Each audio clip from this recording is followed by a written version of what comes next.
And this session is being recorded for the purpose of playing the presentation back at a later time.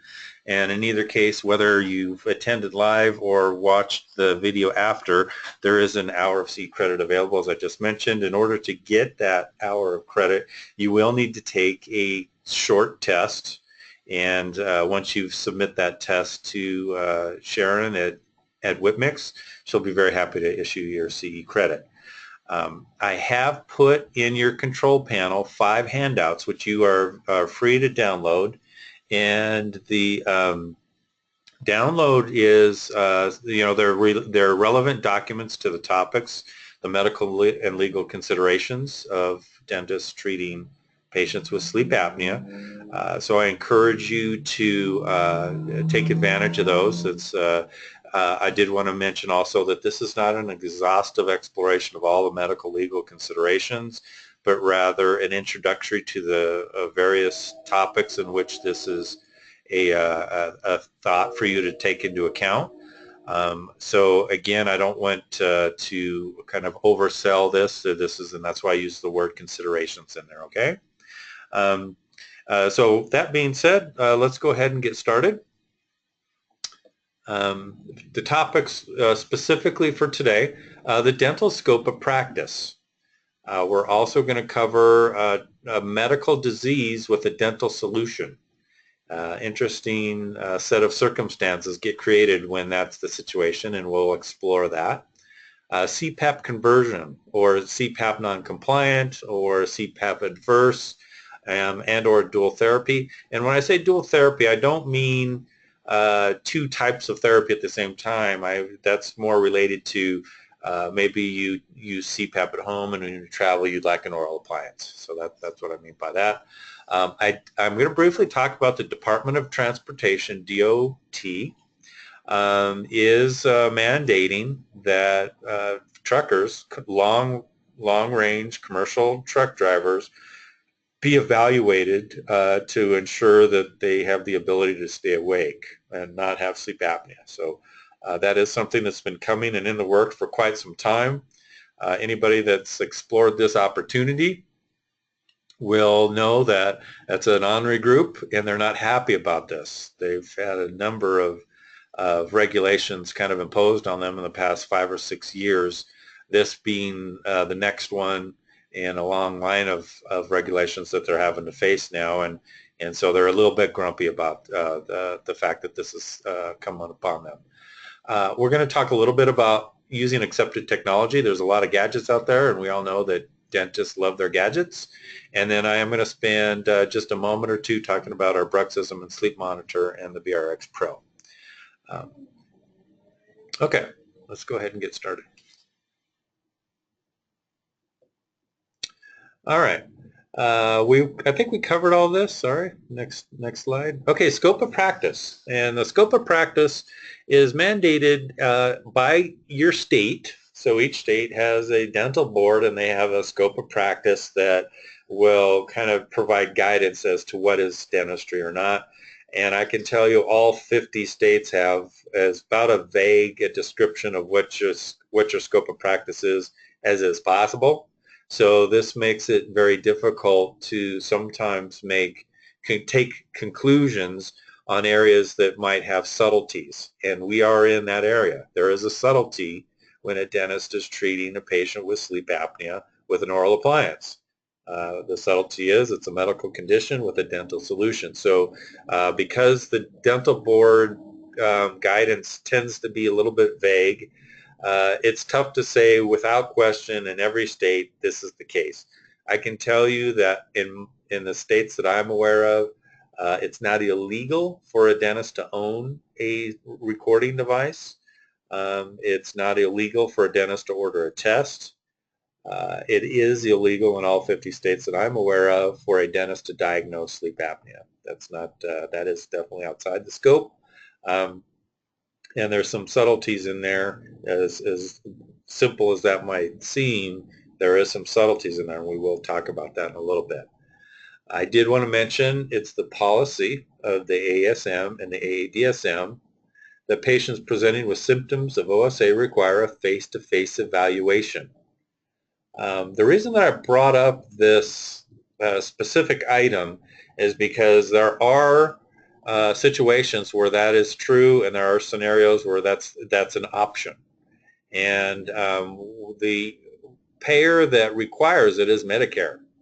There may be private payers that require it, but generally the private payers, insurance payers, do not require it. So it's good practice.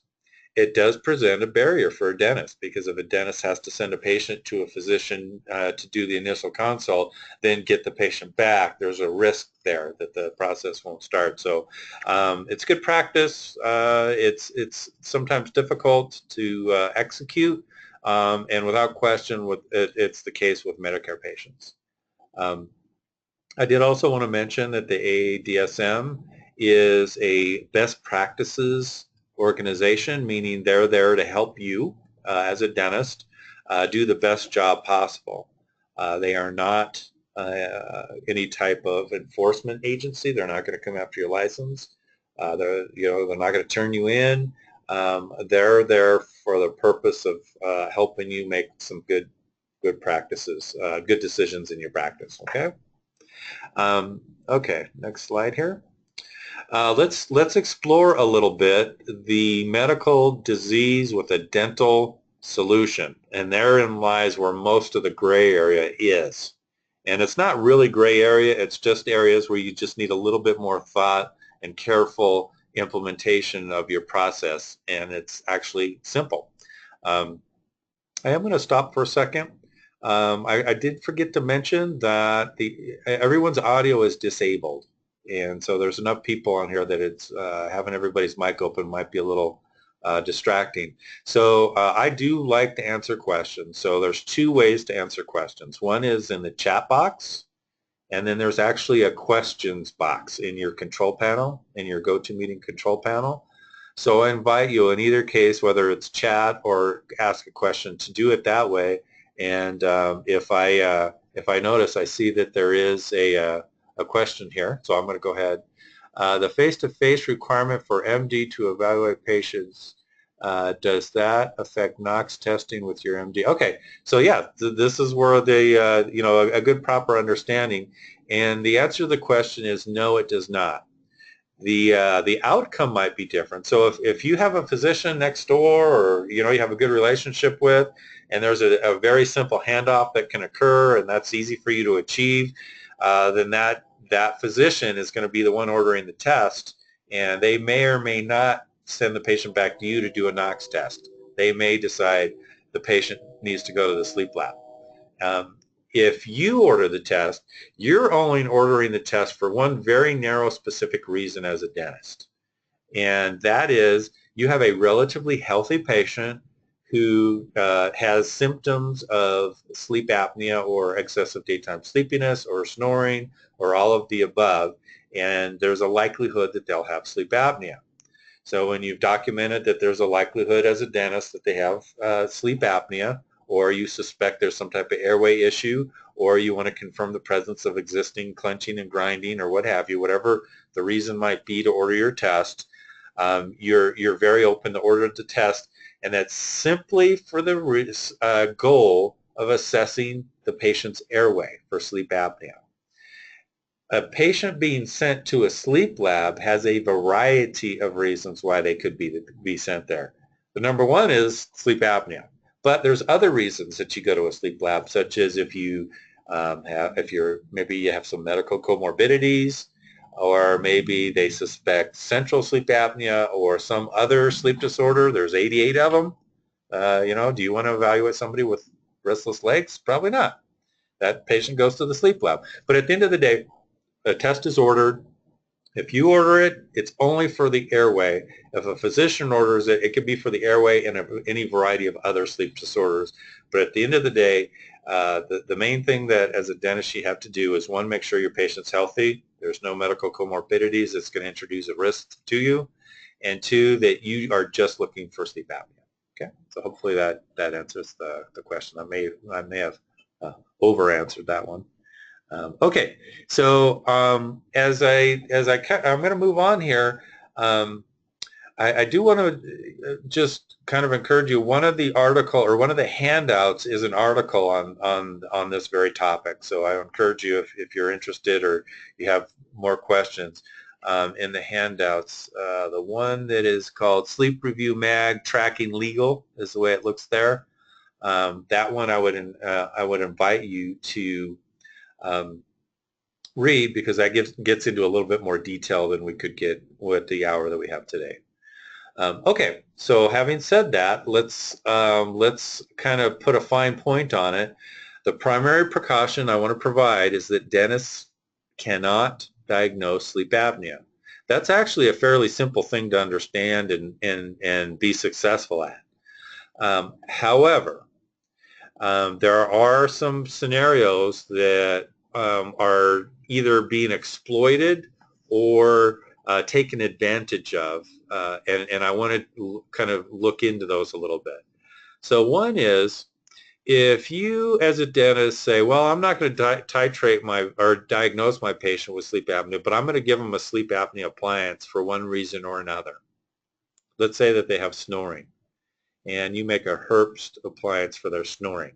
Okay, there is a flaw in that strategy that could be exploited, and that flaw is, if we know that snoring is on a continuum of airway issues, and another item on that airway issue, same continuum as sleep apnea, and you insert an FDA cleared sleep apnea appliance, there could be an implication there that you've diagnosed your patient. I mean, that could be an argument that you have a relatively weak position or a vulnerable position on. So simply saying, well, I'm just going to tackle snoring with a sleep apnea appliance, there could be some questions that could be asked of you that might not be that quite. Okay. So getting back to the question, the read or diagnosis from a physician is not a face-to-face visit. So let me explain a little bit go back and explain what the face-to-face visit is. If you take what I would characterize as a conservative approach and decide that each and every one of your patients needs to be seen by a board-certified sleep physician before the study is ordered, and this acts as an initial consultation. So instead of you doing the initial consultation, you refer your patient to a physician for a face-to-face visit. That face-to-face visit is the initial consultation, not the sleep study. So if you end up performing a sleep study and you have that data read by DDME's physicians, that's not a face-to-face visit, and it doesn't count as one, and it doesn't meet that requirement in the case of Medicare. And to my knowledge, Medicare really is the only payer that's requiring that, but hopefully now that answers the question a little bit better. Okay. All right. So I also wanted to mention, just to go back there a little bit, go back to the point a little bit, the primary about diagnosing. Even though you may say to you and your patient, let's tackle snoring, let's use a FDA cleared sleep apnea appliance, please be careful about doing that.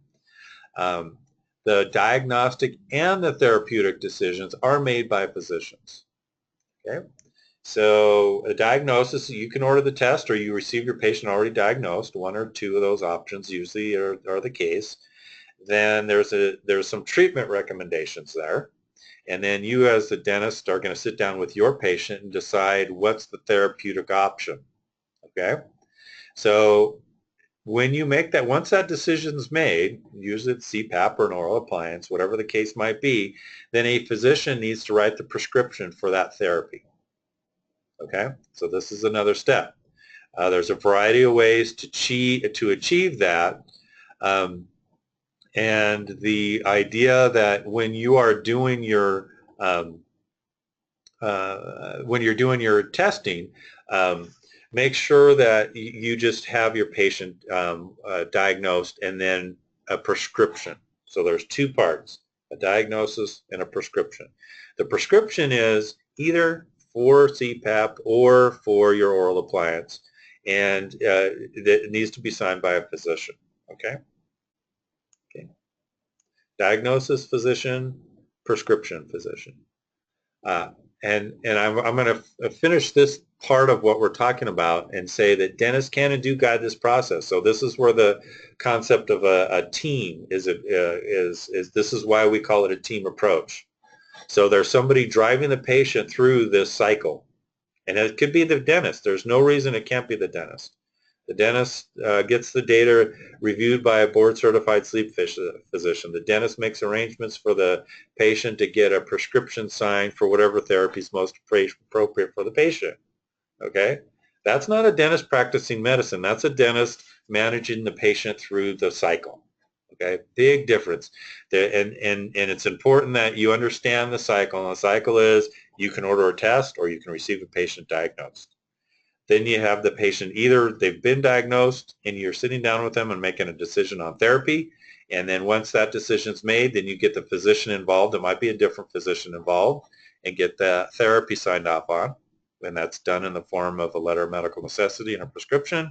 And then all this gets culminated in you treating your patient if that's the case for sleep apnea. Okay. Okay. Physician diagnosis there's some requirements there. So if you receive a report from a patient that's had a sleep study at a sleep lab, you're going to get what I'm about to talk to you. If you don't, you need to get it. So if a patient shows up and says, oh, I had a sleep study done, I was diagnosed at the sleep lab down the street, the next question out of your mouth is, do you have a copy of your diagnostic test? Okay?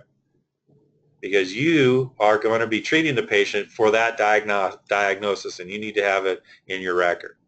If they say, well, I don't have it, and say, listen, we need to get a hold of it, we can't get very far without that.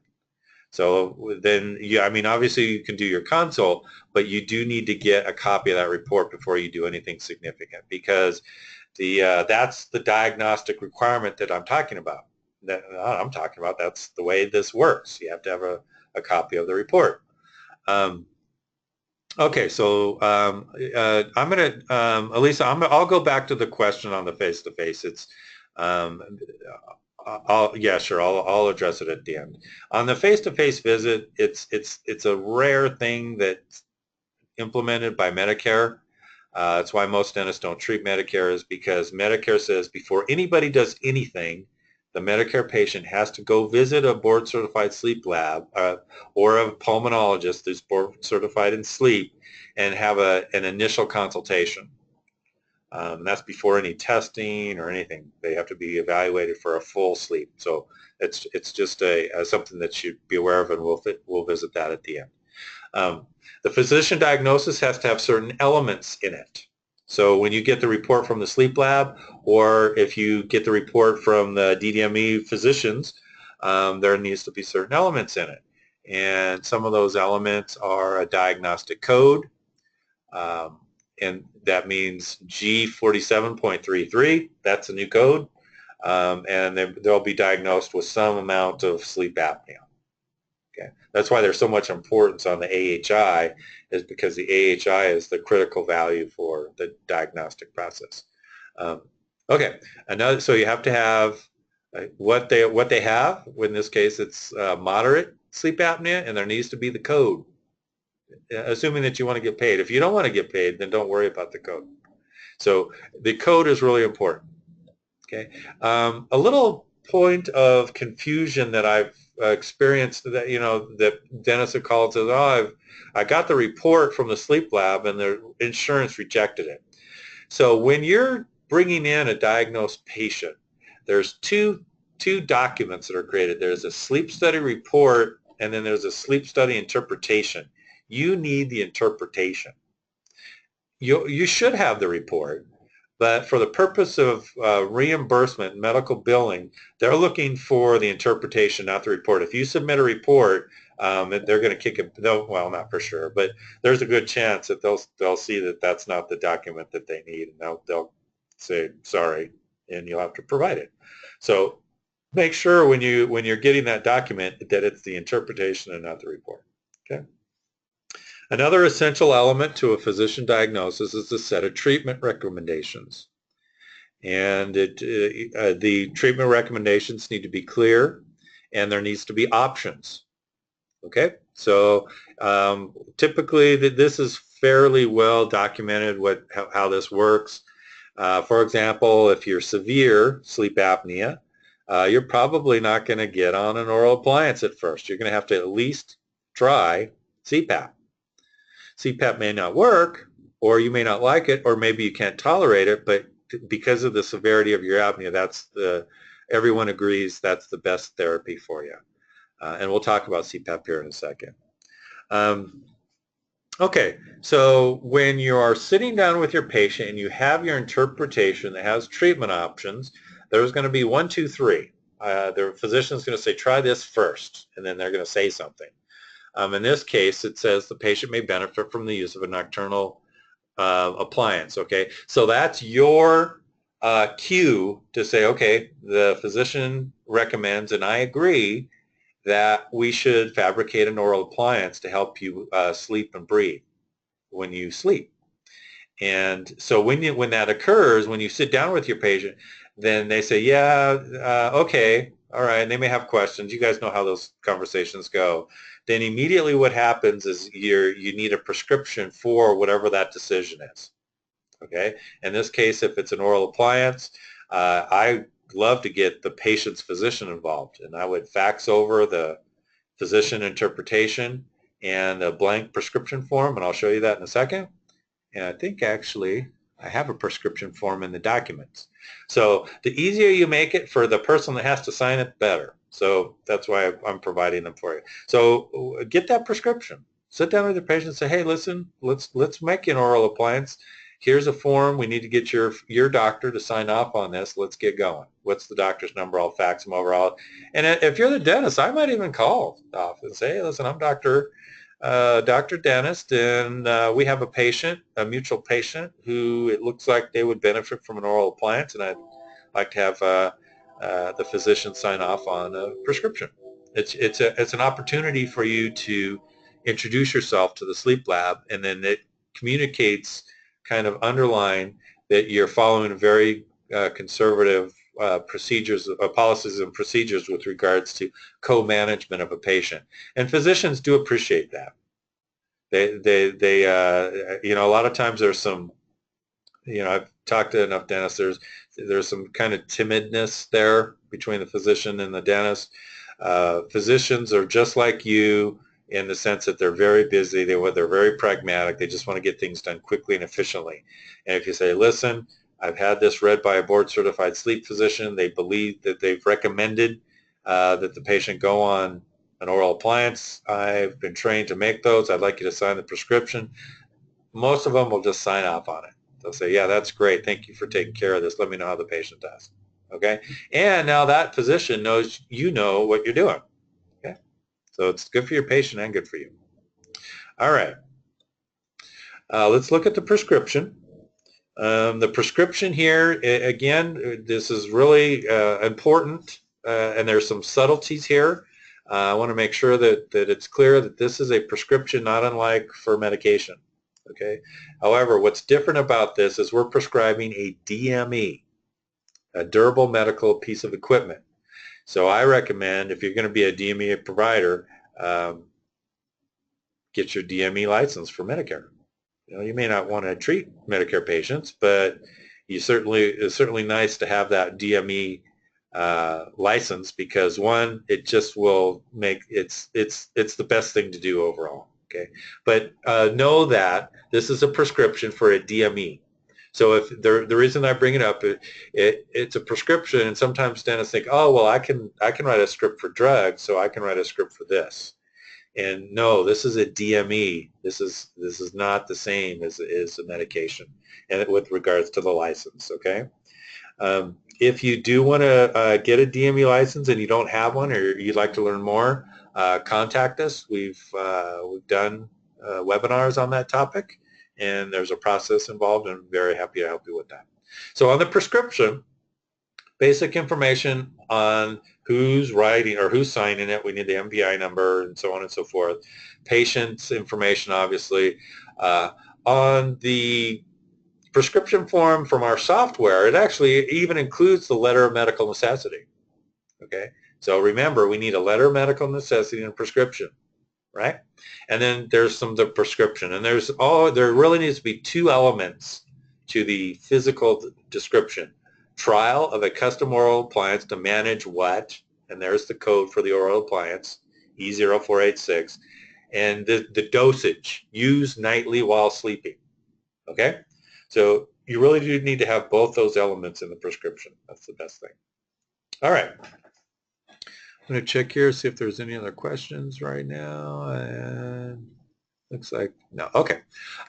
Let's talk about CPAP, non-compliance. So when we're talking about bringing in patients into the dentist's office with sleep apnea, one of the first topics is CPAP failures. And in fact, there's a lot that goes on around that. And for that reason, I'm going to spend a fair amount of time talking about transitioning a patient from CPAP or failed CPAP into an oral appliance. And there's a really smooth, easy way to do it. And then there's a way to do it that could bring on some risk to your practice. So we're going to talk about this a little bit. Okay, so let's just run this through a scenario. So a physician who prescribes CPAP should be the one who recommends the alternative therapy. So this is how this is expressed in your practice and what you should do when it occurs. So you're sitting in front of a patient and they say, I tried that CPAP, I just can't deal with it, and I heard that there's oral appliances that a person could wear.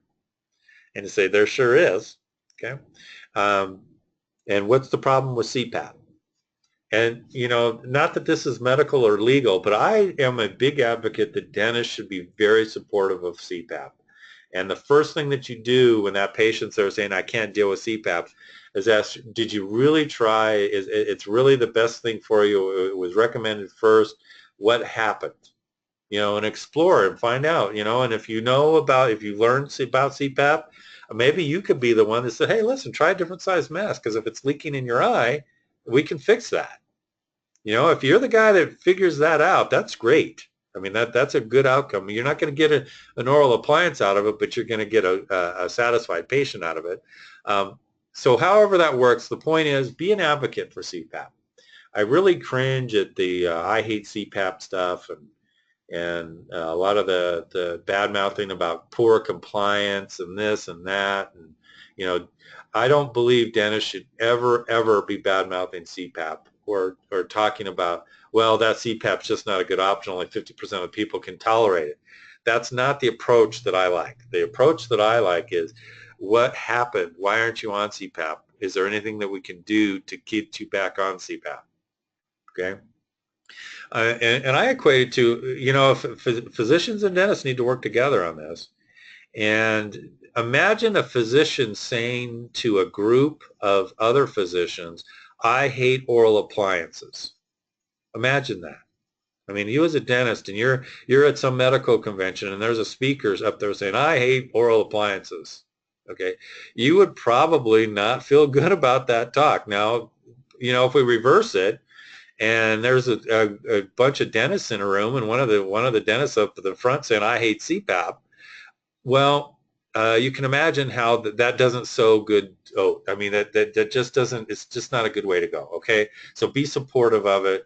CPAP failures, without question, you can help patients. And I'm not saying don't do that, but I'm just saying don't be that guy that's kind of enticing people from CPAP to an oral appliance. Be professional about it, be competent, and when you're having the conversation with your patient about CPAP, know that if they're on CPAP and they tried and failed, then someone prescribed that CPAP, and it's not your place to take them off. The person who prescribed the medication, or excuse me, the CPAP, should be the one that makes that final decision. Okay? So that in the best case scenario, we know who that physician who prescribed CPAP is. You talk to your patient, say, yeah, that is tough for people. It sounds like you did give it a good try. Here's a prescription form. Let's get your physician on the phone and let's talk to them and get you off CPAP and get you on to an oral appliance. Okay, that's the best way to go. Okay, and you sign that guy, and you know what? That's again another marketing opportunity for you. So not only are you doing the conscientious thing, but then it allows you to introduce yourself to somebody who's prescribed CPAP. Because that guy that prescribed the CPAP, that physician that prescribed CPAP, um, if that patient's non-compliant, now you're helping them. And if you do it in a simple professional way, they'll say, oh, wow, that's an option. Okay. And you do it enough times, hey, you're gonna be getting referrals. Okay, so that's one topic. Next topic is a letter of affidavit signed by the prescribing physician.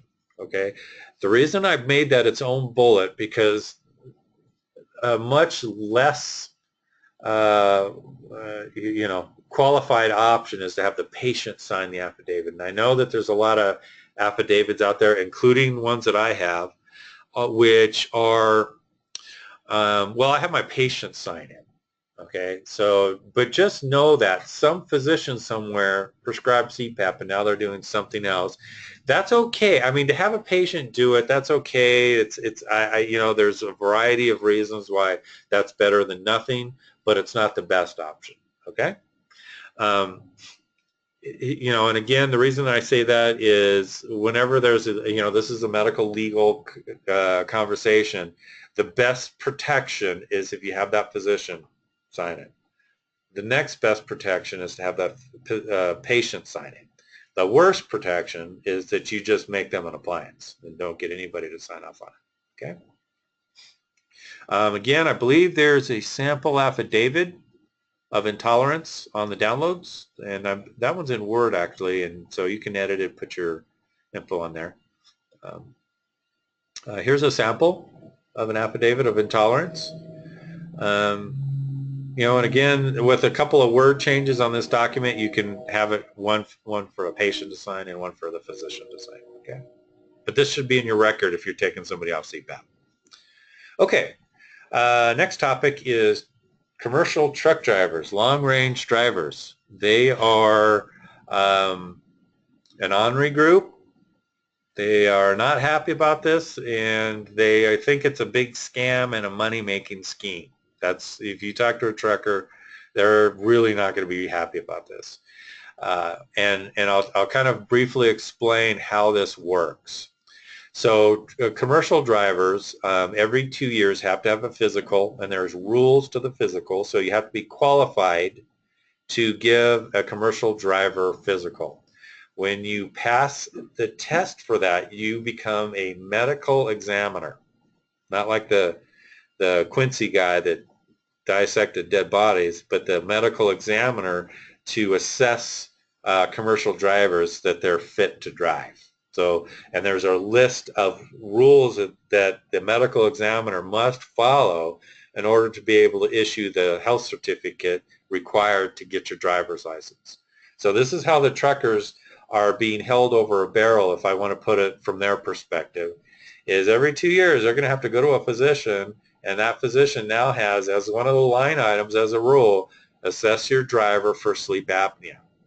All right? So now now these drivers, and there's, last I heard, there's about 6 or 7 million of them. And these aren't local drivers. These are long-haul drivers.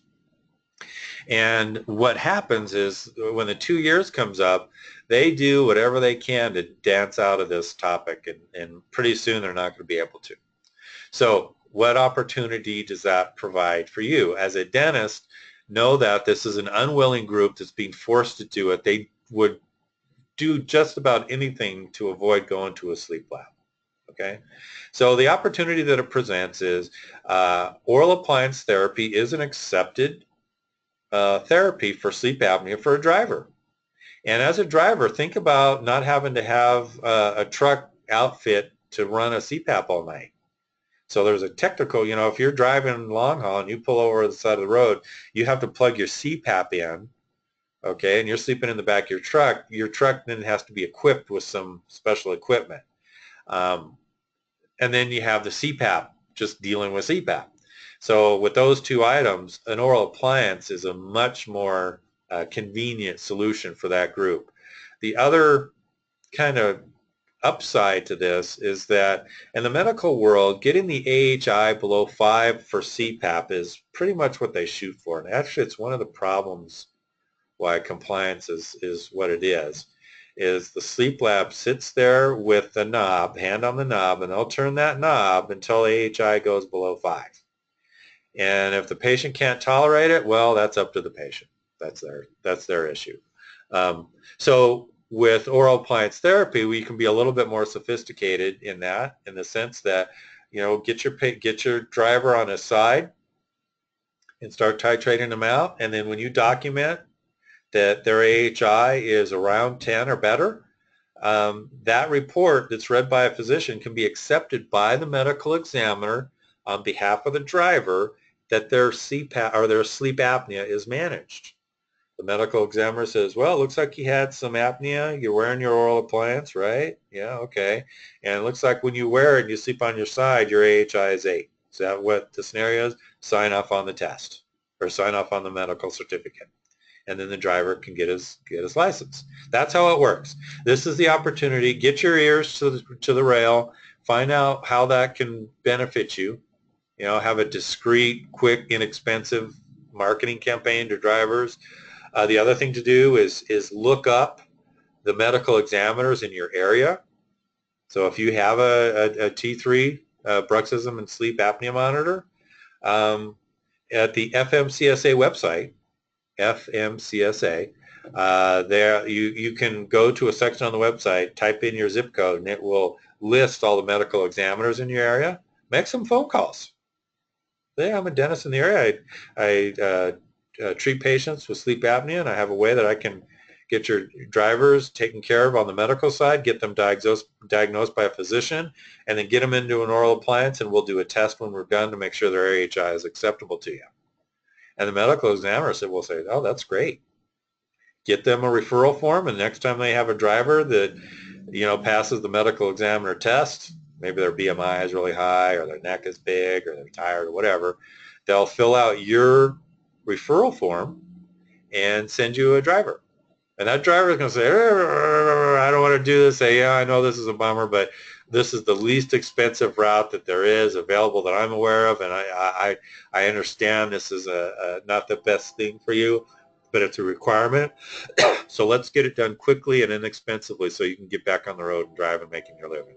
Okay, just kind of take that approach with them. Okay, let's talk about technology. If you're going to be doing some testing, whether you do some testing and then have a physician do the read, or you get your patient diagnosed from a sleep lab and then use a monitor to calibrate where they are in the titration process, in either scenario, you may end up having to interface with the sleep lab. So it's important that you use technology that's accepted by the medical community, and that's both for the testing device and the oral appliance. Okay, so when you're talking about testing, obviously you want to use an FDA cleared monitor. I think most monitors are FDA cleared.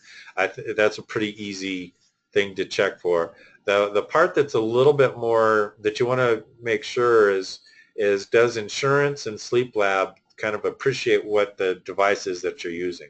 And I'll kind of step back for a second. What's my time like? One of the things that happens in dentistry is it's a spillover. In some technologies, it's a spillover from medical. Not that, medical is any different than dental, because it's actually, there's a lot of ways it's not. It's just that when a manufacturer goes to medical and says, oh, I have a new technology, if like with sleep lab equipment, it's very tough to get the sleep lab to try something new. It just is. There's a lot of brilliant technology out there. The Watermark or the Aries, great technology. The Itamar, brilliant how they use the pulse ulterior tone, the blood pressure changes. I mean, very fascinating, reliable, good technology, but it's just not what the sleep labs use. So they're used to certain things. So use a device that kind of mimics what they do in the sleep lab so you can have more seamless interaction with the sleep lab, and then make sure that the payers that are in your area accept the technology you use for testing. With regards to the appliance, it's real easy. There's two things to take into account. Is the appliance FDA cleared to treat what you're treating, sleep apnea probably. And two, is the lab that you are ordering the appliance from registered with the FDA? Okay, so if you're not aware, when you are a manufacturer of a medical product that's FDA cleared, you have to register yourself with the FDA. And so one of the things that happened, I don't know, 4 or 5 years ago, is the FDA said, oh, wait a minute, dental labs that make sleep apnea appliances need to register. And that kind of spooked quite a few labs out of the business. And so when if you were unaware of this and you're making sleep apnea appliances, just call your lab and say, are you registered with the FDA? If they say no, ask why not and when they're going to do it, because for you as a conscientious clinician, it really does need the lab that you order from really should be registered with the FDA. There's a fee for the lab. There's a short site visit. It's not an overbearing process, but it does add a layer of oversight from the FDA that some labs may or may not appreciate. Okay, so that's a technology considerations. Okay, so I'm going to talk about the bruxism and sleep apnea monitor from WhipMix for just a minute. And I'll just tell you up front, this is my sales pitch, and I'm going to keep it less than 5 minutes. There's a device that we really like because it's very, very good at recording respiratory parameters. We do sleep apnea, apneas, hypopneas very well. We do upper airway resistance and flow limitation very well, body position, and then we also have a surface EMG for the masseter, and all that's recorded on the same time axis, so we can see what the airway is doing, snoring, upper airway resistance, flow limitation, frank sleep apnea, and all that's timed on the clenching and grinding. So if you have somebody with destroyed teeth, you can tell right away, okay, are they destroying their teeth because of apnea or for some other reason? Okay. Here's a flyer, some information on the monitor that we use. I encourage you to call that number if you want more information. One of the things that I do on my Fridays, and I did one just before this session, is I did a 25-minute webinar with a dentist who was interested in getting started. And today, before this session, I was helping the dentist understand kind of what's involved with billing medical insurance, all the fantastic features of that product. But know that that 30-minute webinar will be just with you and I, and we'll go through, and you can kind of even drive the conversation, and we can address whatever questions or concerns you might have. So that's the monitor. We also have at WhipMix a BRX Pro. It's a transitional to long-term, meaning it's made chairside right away, and it's designed to get people in therapy the minute you decide they need something. And if, for example, they're going to end up on, let's say, a TAP Elite 3, and it takes your lab a month or so to get that TAP Elite back to you, get them into a BRX Pro right away. Because if you take an impression for the TAP Elite 3, and then you have to wait 5 weeks, when you go to call the patient, that might be a tough appointment to make. I mean, I know you guys that are doing this can know what I'm talking about. So if you leave and say, listen, I'm going to take an impression for your TAP Elite 3, and I'm going to send you home with this, okay? They'll feel better because it keeps the mandible kind of in a healthy position. It doesn't titrate too far forward, so it's not going to be too uncomfortable. And they're going to be used to wearing the appliance by the time your TAP Elite 3 shows up. So then you call them up and say, listen, let's trade. Bring in your BRX Pro, and then there's a swap off. And it's just a very seamless flow of therapy, and it kind of reduces some of the risks why therapy sometimes doesn't work. And a lot of times it's just gaps in the process, so this eliminates the gaps. It's partial arch. It's essentially 2 partial impression trays with an interior hinge, and there's 4 positions, and you just pick the position that you think is best for your patient. And then it's designed to protect the teeth and stabilize the airway while you figure out what to do with your patient. It's way under $100. It's a very good investment for for a number of reasons. Okay. Last thing that I like to do on all my webinars is recommend further education. And there's two groups that I'm fond of. One is the Dawson Academy. Dr. Wilkerson puts on a great seminar on overall human health.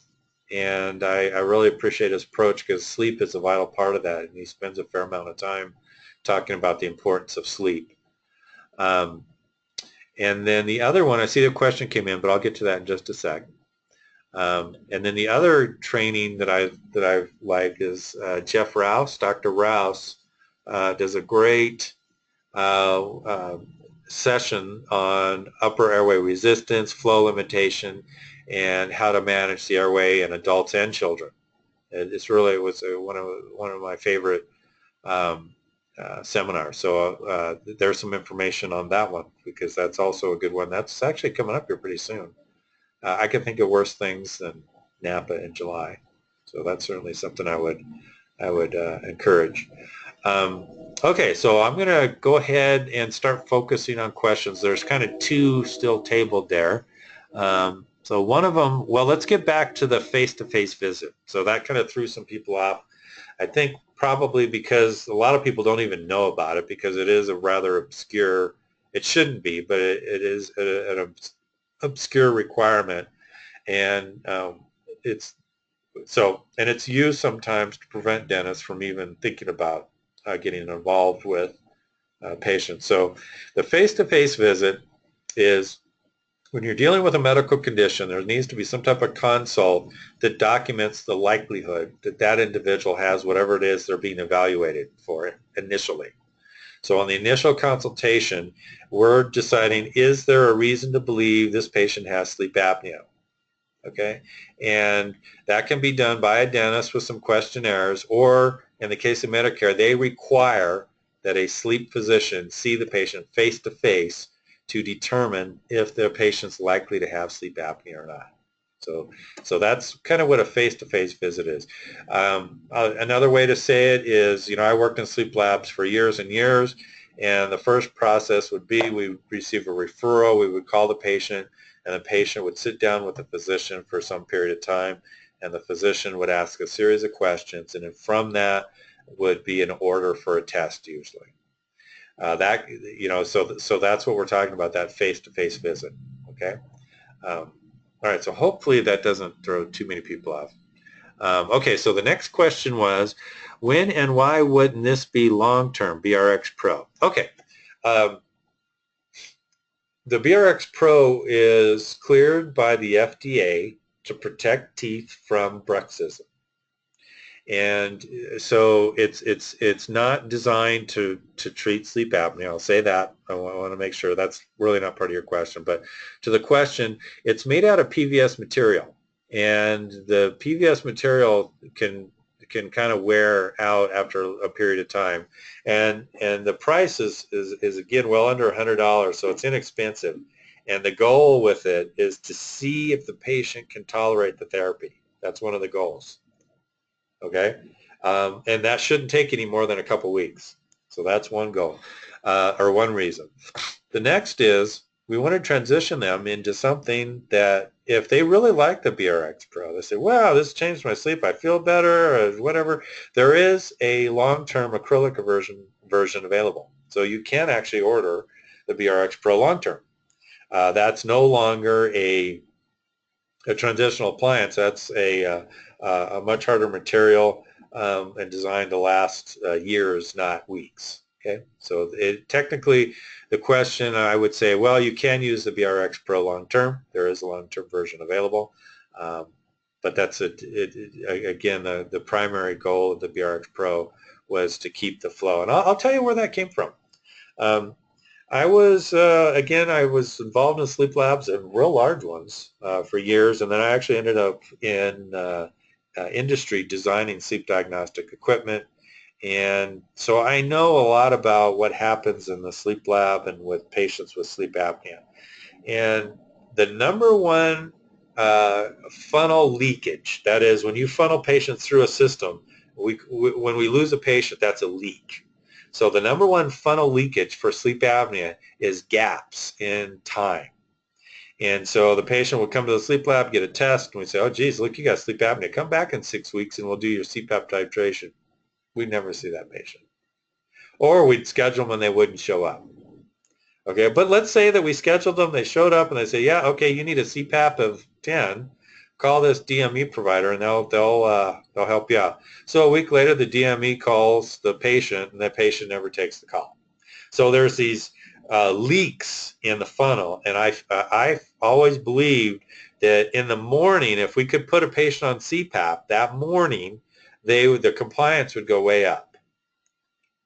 I never was able to implement that on the medical side. So on the dental side, that was one of my goals, was to be able to apply or create a product that in the morning, okay, let's get this going, let's get you started while we sort out the long-term options that you have. And that keeps the patient engaged in the process. Okay, so that was probably, again, I probably spent a little bit too much time talking about that, but anyway, that's hopefully answers that question. Was there any other questions that you guys might have in the? Let's see if there's anything. Doesn't look like there's anything in the chat box. No. Okay. All right. So I'm going to just leave the meeting running till about another 5 minutes or so, and then at the end I'll end the meeting at around 11 o'clock or 10 o'clock or 9 o'clock, depending on where you're at. But I did want to let you know, just to reiterate, there are CE credits available. Let me know. There's my email address or my phone number. I'm at the AADSM, so it'd be tough for me to pick up, but leave me a message or send me an email. I'll get you the test, and then there'll be information on that email to get your CE. If you're interested in a monitor, I'd love to talk to you about it. Contact me or contact Lorena or anybody from WhipMix, and we'll get that webinar scheduled. Okay, so I'm going to just hang out here, be a little bit quiet, look for tests, and just want one final thank you for spending a few minutes on your Friday with us. Thank you.